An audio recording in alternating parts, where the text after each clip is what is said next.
নমস্কার বন্ধুরা, কেমন আছেন আপনারা? সান্তনা রান্নাঘরের চ্যানেলে স্বাগত জানিয়ে শুরু করব আজকের পর্বে। বন্ধুরা, সব কাজ গুছিয়ে নিয়ে চলে এসেছি রান্নার জায়গায়।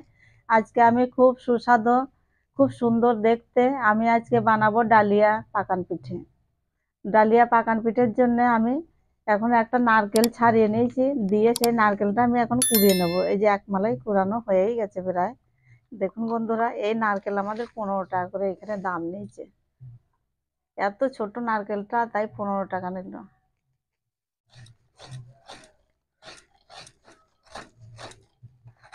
দেখতে এত সুন্দর লাগে না, ডালিয়া পাকান পিঠেটা খুব সুন্দর লাগে।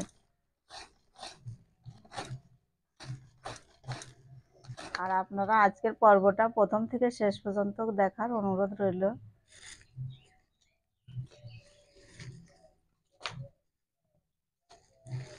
উনুন ধরিয়ে নিলাম, কড়াই বসিয়ে দেবো।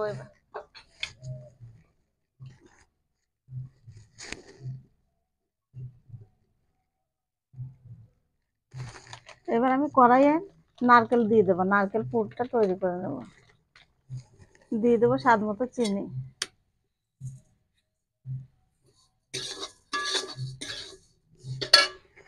সামান্য একটু জল দিয়ে দেবো। মোটা মোটা চিনি, ওই জন্য একটু জল দিয়ে দিলাম।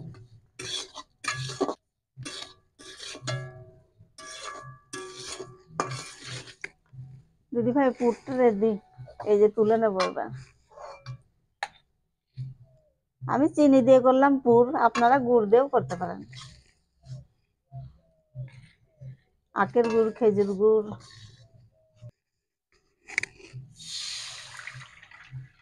কড়াইয়ে আমি জল দিয়ে দিলাম,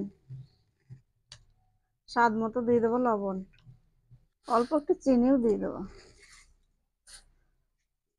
জলটা ফুটছে, আমি এখন ময়দা দিয়ে দেবো খানিকটা। ময়দা দিয়ে একটা ডো তৈরি করে নেব।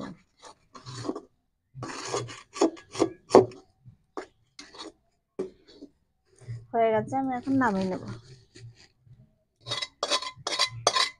গরম অবস্থায় একটু ঠেসে নেব ভালো করে।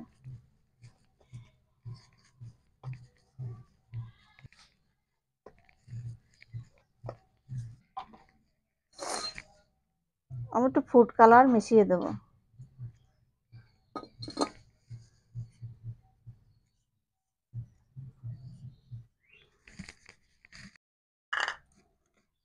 ভালো করে মিশিয়ে মেখে নেব।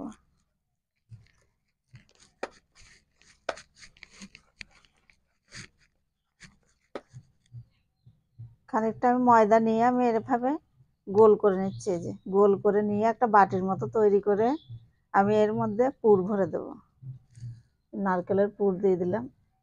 এটা মুখ আমি একদম বন্ধ করে দেব, পুরো বন্ধ করে আমি একটা গোল গোল করে রেখে দেবো সবগুলো।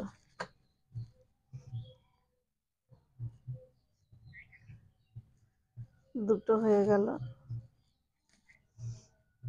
আমি একটু বড় বড়ই করে দিলাম, আপনারা চাইলে আর একটু ছোট করেও বানাতে পারেন।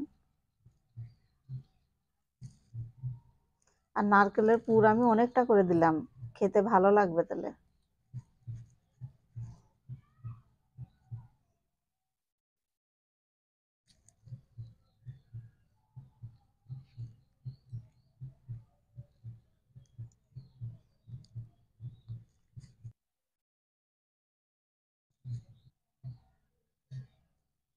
দিদি ভাই, সব বানিয়ে নিয়েছি। এই যে দেখুন কত সুন্দর লাগছে না?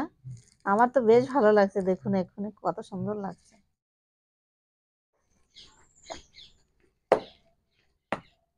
এবার আমি সাদাটা একটু ভালো করে মেখে নিই।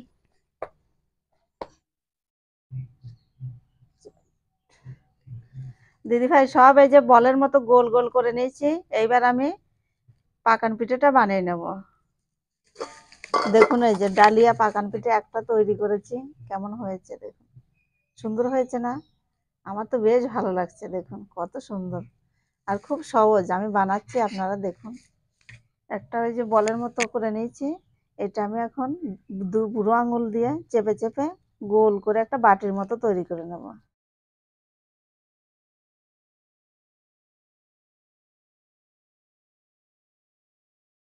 বসিয়ে দিলাম এই যে মাঝখানে, বসিয়ে দেওয়ার পর এবার আমি ডিজাইনটা করে নেব।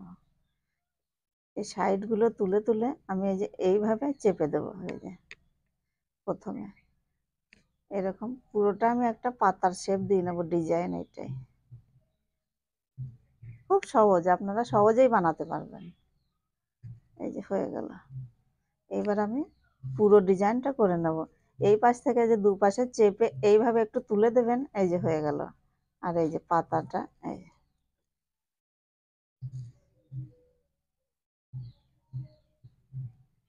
দেখুন বন্ধুরা কত সুন্দর হলো না। এবার আমি কাঁটা চামচের সাহায্যে আমি একটু মাথাটা এই যে ডিজাইন করে দেব, এই যে এইভাবে।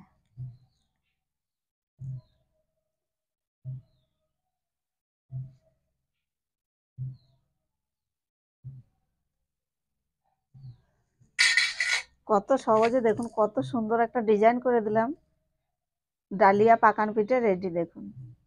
এরপরে তেলে ভেজে নিলেই একদম রেডি সুস্বাদু ডালিয়া পাকান পিঠে। ভালো লাগছে না? আমি এইভাবে সব বানিয়ে নেব, খুব সহজ। এই যে আর একটা নিয়ে নিলাম, আবার ওইভাবে আমি বানাবো।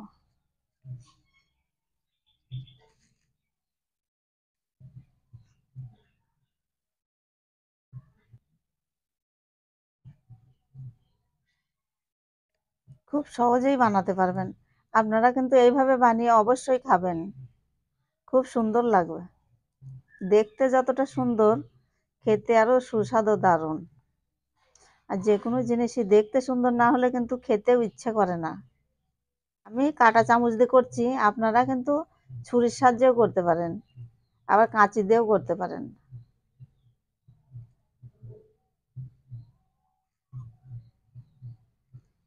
দেখুন কত তাড়াতাড়ি কতগুলো বানিয়ে ফেললাম। আর একটা এই যে লেচি নিয়ে নিলাম, নিয়ে এই যে বুড়ো আঙুল দিয়ে এই যে আবার চেপে চেপে বাটিটা তৈরি করে নেব। আপনারা একবার দেখলেই পারবেন।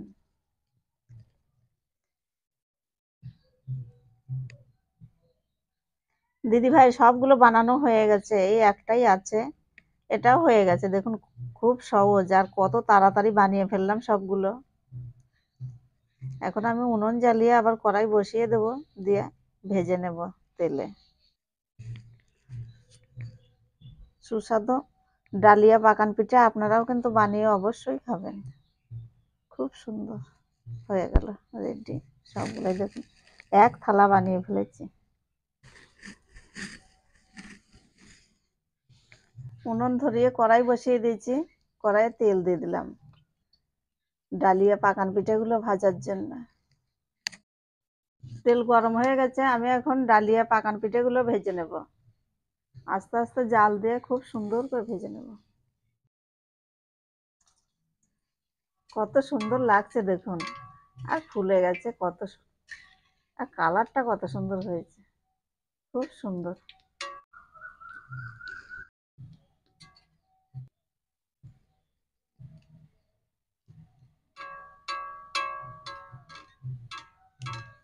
দিদি ভাই হয়ে গেছে, আমি এখন তুলে নেব।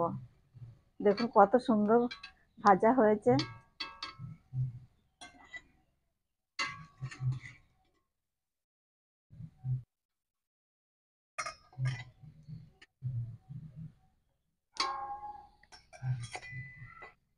বাকি যেগুলো আছে ভেজে নেব।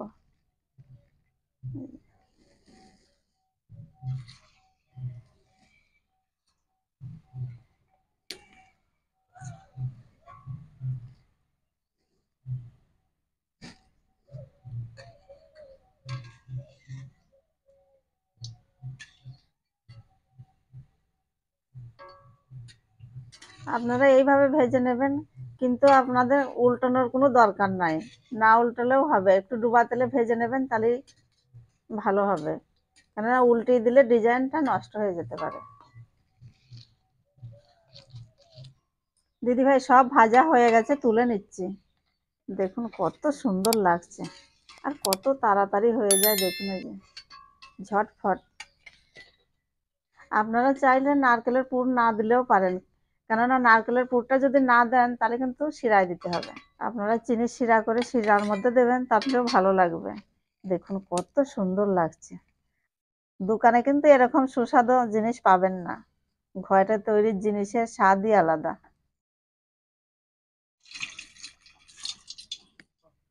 দিদি ভাই কেমন লাগছে দেখুন। আপনাদের মনে হচ্ছে না যে একটা খাই? আপনারা কিন্তু ঝটফট বানিয়ে ফেলুন। বানিয়ে ফেলে খেয়ে দিয়ে তারপরে কিন্তু কমেন্টে জানাবেন যে কেমন হয়েছে।